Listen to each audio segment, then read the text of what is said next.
Graça e paz, abençoados. Mais uma vez estamos aqui e eu desejo a vocês, toda a sua família, um excelente dia. Receba o melhor de Deus a cada um de vocês. Eu profetizo as bênçãos, os poderes de Deus manifesto sobre a sua vida, que a graça seja manifesta sobre a sua vida. Se você tem enfrentado dificuldades, oposições em relação ao curso desta vida, né? Então, você agora, a partir de hoje, eu creio e eu profetizo sobre a sua vida as bênçãos de Deus sendo manifesta, o reino de Deus manifesto sobre a sua vida. Creia, tome posse dessa bênção, porque ela já foi estabelecida na sua vida, em nome de Jesus. Nós vamos estar falando aqui, abençoados, vamos estar falando sobre, o título os domadores de serpentes. O título é Domadores de Serpente. Nós vamos estar fazendo uma pequena série. Então, vamos falar sobre a serpente.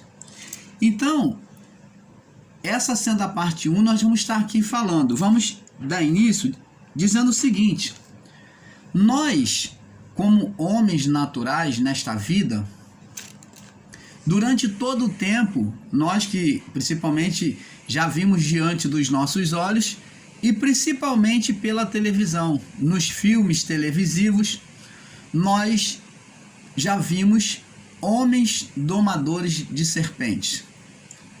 O homem, ele teme a serpente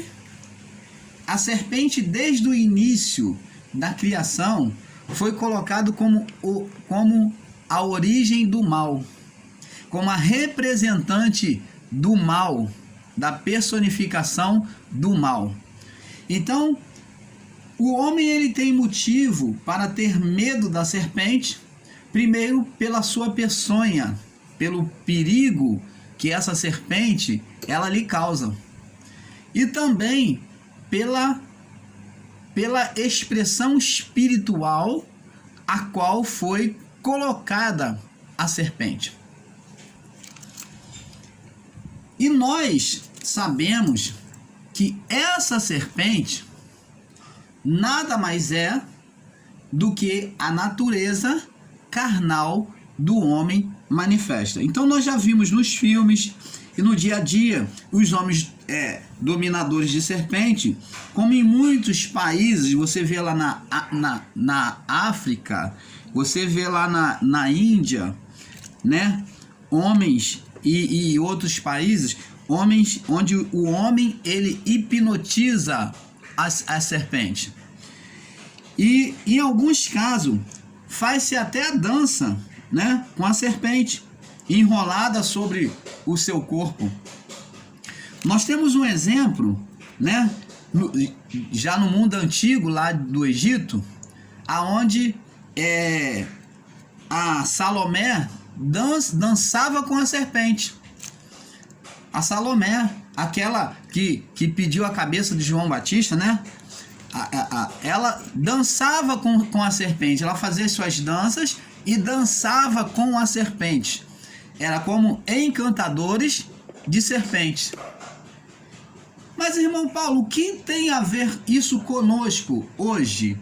Por que encantadores de serpente? Seriam esses homens? Sim, esses homens, eles encantavam a serpente física. Mas nós, hoje, encantamos, nós, os cristãos, né? Os que viemos após o juízo, passamos a ser encantadores de serpente.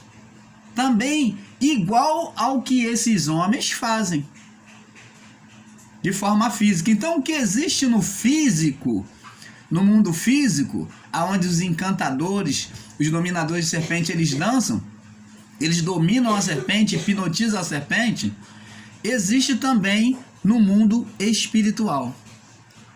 Porque nós temos a serpente junto conosco. E nós vamos ver isso, já começando, aonde Jesus ele mostra isso. Vamos lá, Mateus capítulo 3, no verso 7. Mateus 3, 7. Mateus capítulo 3, no verso 7. Diz assim: E vendo ele muito dos fariseus e dos saduceus que vinham ao batismo, João Batista, tá aqui. Vendo eles que muitos fariseus e saduceus que vinham ao batismo, disse-lhes: raça de víboras, quem vos ensinou a fugir da ira vindoura? Então, João Batista aqui, já antes de Jesus, ele foi o primeiro a usar esse termo já, raça de víboras. Então, víboras é serpente, cobras. E ele comparou aqueles saduceus e os fariseus, muitos que vinham se batizar, se arrepender dos seus pecados, já pela anunciação do evangelho, muitos que se convertiam pela anunciação do evangelho de João Batista. Então, João Batista, quando viu eles vir se batizar, João Batista falou: raça de víboras. O que significa dizer raça de víbora? Raça de víbora é porque é um tipo de serpente. Um tipo de serpente. Raça é um tipo. E ele falou: quem vos induziu a fugir da ira vindoura?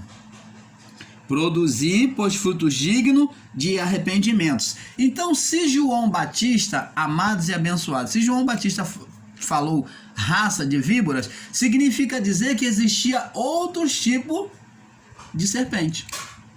Então ele falou que eles, os saduceus e fariseus, eram um tipo, eram uma raça, mas existia outras serpentes. E Jesus também diz a mesma coisa. Vamos lá em Mateus capítulo 12. Mateus também, Jesus diz a mesma coisa em Mateus capítulo 12, no verso 34. No verso 34. Jesus diz assim: raça de víboras, como podeis dizer boas coisas sendo maus? Pois do que há em abundância do coração, disso fala a boca. Então Jesus falou também para os fariseus, né, que eles também eram raça de víboras, tipo, né, descendência. Então, quando João Batista e Jesus ele fala raça de víboras, está falando de descendência de espírito de Caim. Raça de víboras, tipo de Caim. É como se fosse descendência de Caim. Então, ele está falando que era semelhante ao mesmo espírito de Caim. Era a raça de víbora. Por Jesus estava dizendo que eles eram perigosos e era aquele tipo perigoso que desejava matar não só a ele como aos cristãos. Então eles eram uma raça, uma espécie de víboras, um tipo de víboras diferente das outras. Então eles eram um tipo de víbora. Então significa dizer que existia outras serpentes. Por isso que Jesus botou a parte dizendo raça, porque existia outra serpente. Ele não chamou eles de víboras só, mas chamou de raça, dizendo que tinha outros tipos. Então, preste atenção, amados e abençoados.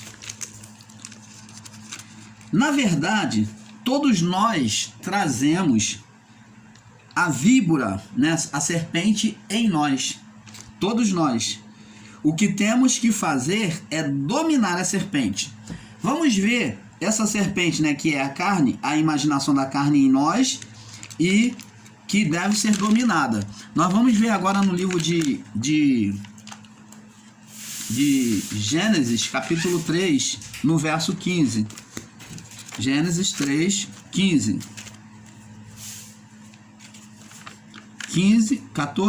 3, 14 e 15. Diz assim. Vamos ler Gênesis 3, 1 primeiro, aqui.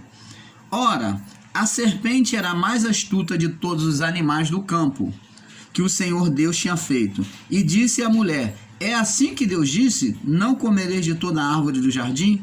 Disse a mulher à serpente: do fruto das árvores do jardim comeremos, mas do fruto da árvore que está no meio do jardim, disse Deus: não comereis, nem tocareis, para que não morrais.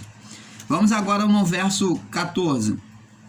Então o Senhor disse à serpente: porquanto fizeste isto, maldita serás de toda a fera, mas que todos os animais do campo, sobre o teu ventre andarás, e pó comerás todos os dias da tua vida. Porém, inimizade entre ti e a mulher, e entre a tua semente e a sua semente. E esta te ferirá a cabeça, e tu lhe ferirás o calcanhar. Então, sabemos então que essa serpente, ela é o quê?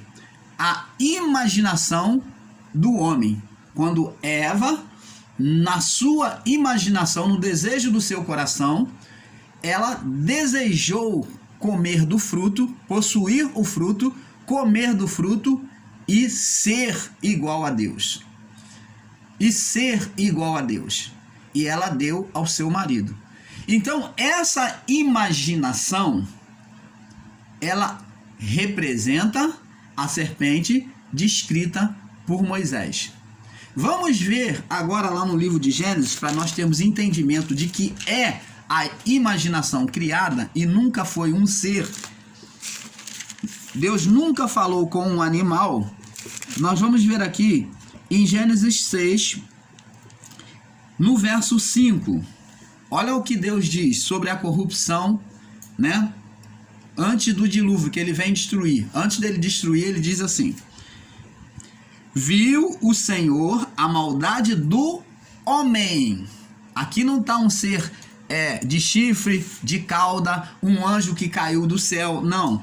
Viu o Senhor a maldade do homem, que se multiplicara sobre a terra. Então, quem multiplicou a maldade sobre a terra? O homem.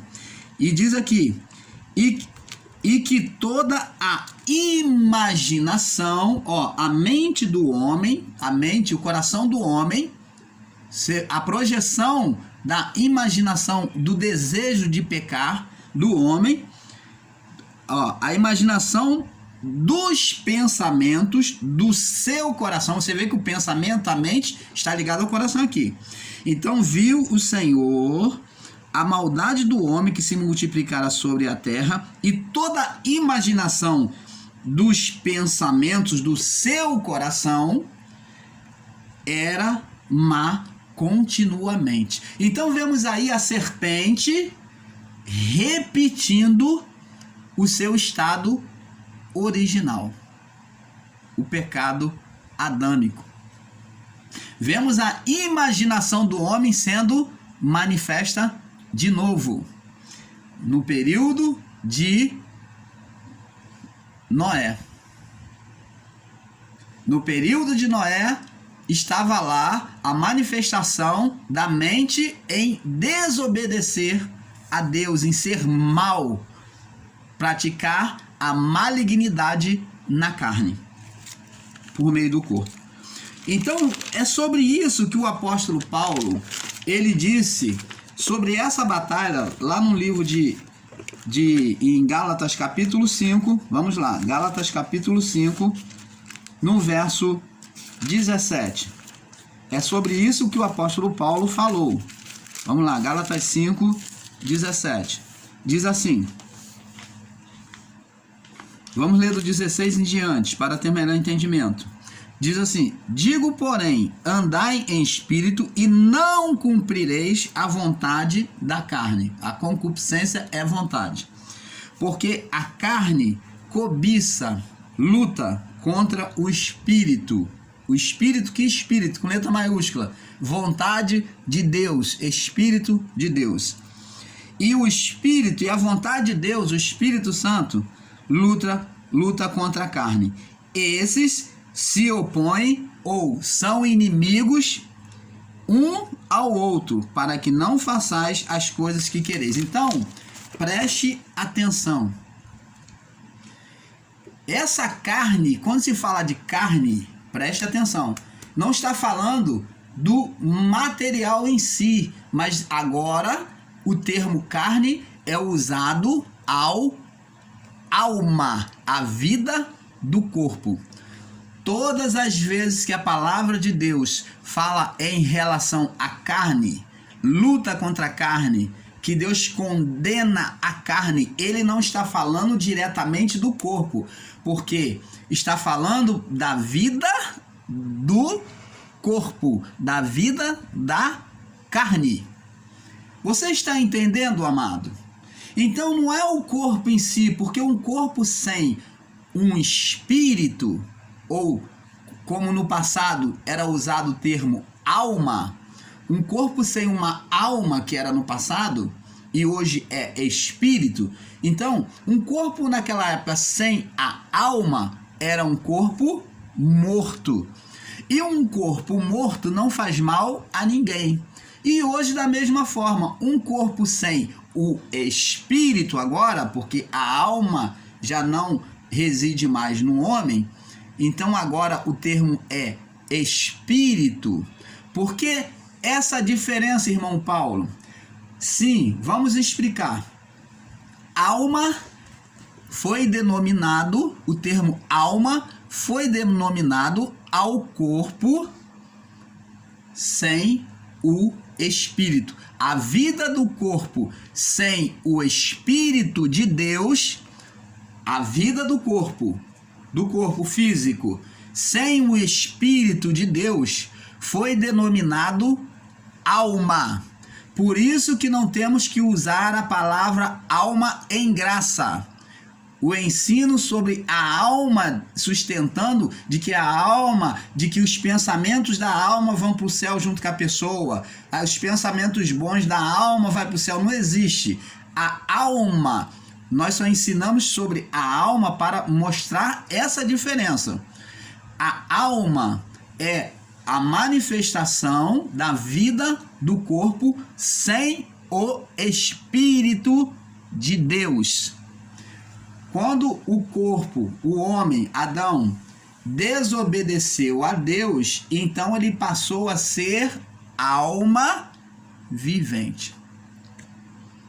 Quando Moisés descreve que o homem é alma vivente, ali ele já descrevia o homem no seu estado de pecado. Ele descreveu um homem ali, não estava glorificado. Ele já descreveu o homem em seu estado de pecado original. Então ali é usado o termo alma vivente, é a vida do corpo sem o Espírito de Deus. Então a vida do corpo sem o Espírito de Deus foi chamado de alma. Agora, o que aconteceu então, irmão Paulo? Então agora, uma vez que Cristo condena a alma no corpo dele, ele condena nele mesmo. Vamos ver lá no livro de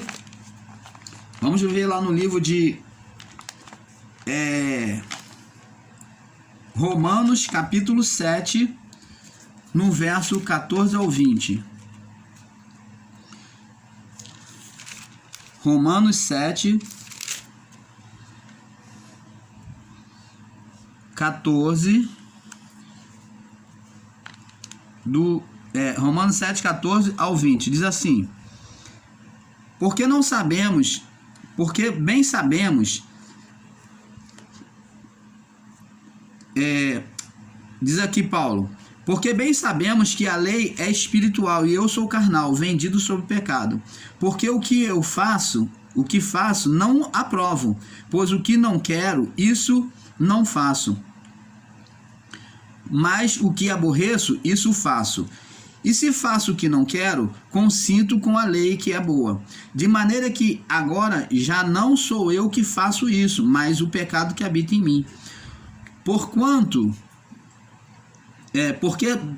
Verso 18, porque eu sei que em mim, isto é, na minha carne, não habita bem algum. E com efeito o querer está em mim, mas não consigo realizar o bem. Porque não faço o bem que quero, mas o mal que não quero, isso faço. Ora, se eu faço o que não quero, já não faço eu, mas o pecado que habita em mim. Então, tá vendo? Então, Paulo compreendeu que a natureza da carne adâmica, a repetição da carne adâmica, sempre iria lutar contra o homem. A serpente sempre iria lutar contra a natureza do homem, porque ele não tinha o espírito ali. Então iria estar vencendo. A possibilidade de vencer seria grande, porque não tinha o espírito ainda. Então, o espírito foi derramado no Pentecoste, no dia de Pentecoste. Então, amados, vocês estão entendendo, amados? Vamos ver agora aonde Cristo, ele se entrega. Cristo se entrega na cruz, diz aqui,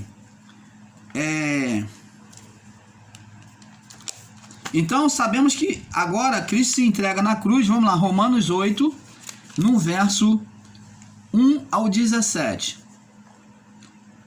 Diz assim: portanto, nenhuma condenação há para os que estão em Cristo Jesus, que não andam segundo a carne, mas segundo o Espírito. Porque a lei do Espírito da vida em Cristo Jesus me livrou da lei do pecado e da morte.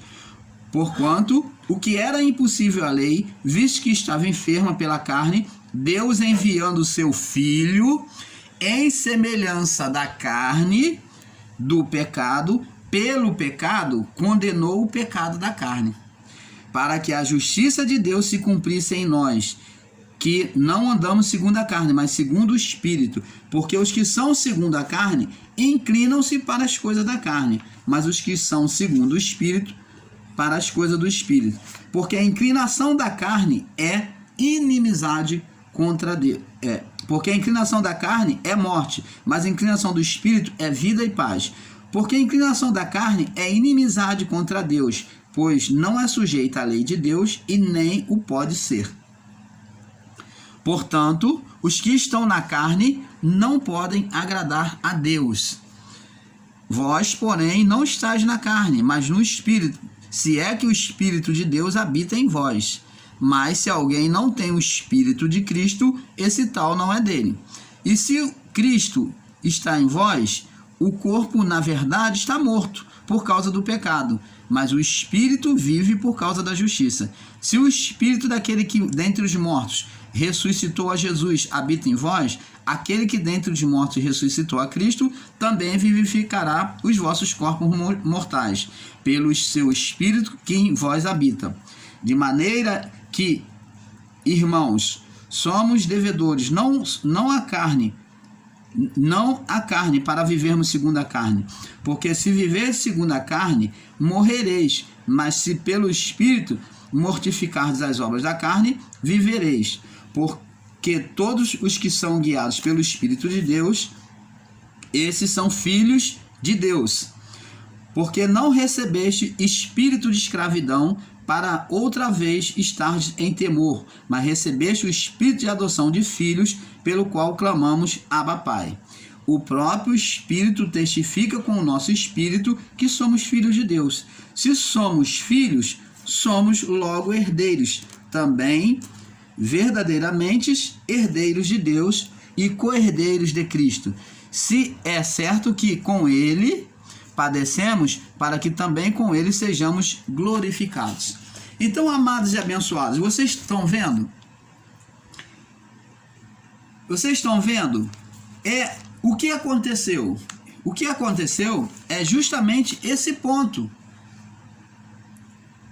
Nós, agora, após o juízo, temos a repetição da natureza carnal. E temos o espírito da carne, que é o espírito humano, o espírito que dá vida à carne, o espírito da vida da carne, que agora não é alma, porque a alma foi condenada na carne de Cristo, e agora, pelo Espírito colocado dentro de nós, né, na vida da carne, o Espírito de Deus, então agora podemos decidir entre bem e mal. Vamos ver lá que mesmo no início o homem podia decidir. Quando ele comeu da árvore do conhecimento do bem e do mal, ele poderia decidir entre obedecer ou não a Deus. Gênesis capítulo 4, no verso 7. Se bem, vamos passar para o próximo vídeo?